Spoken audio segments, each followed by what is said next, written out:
How to download Google Map for offline. In this video, I am going to show you how you can download offline maps too. First of all, open the application. Now here on the right top, you can see a profile icon. Tap on your profile icon. Here, you'll be able to see the options like offline maps. Tap on offline maps. So here, you must select your own map or select the area where you want to download. Now select your own map. Here, you'll be able to see this map of your location or different locations. Now, set the screen or set the cursor or set the part where you want to download. And now, here on the bottom, tap on download.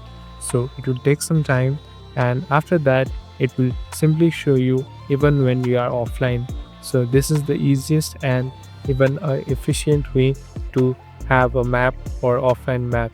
Thank you for watching this video. I hope this video will help you.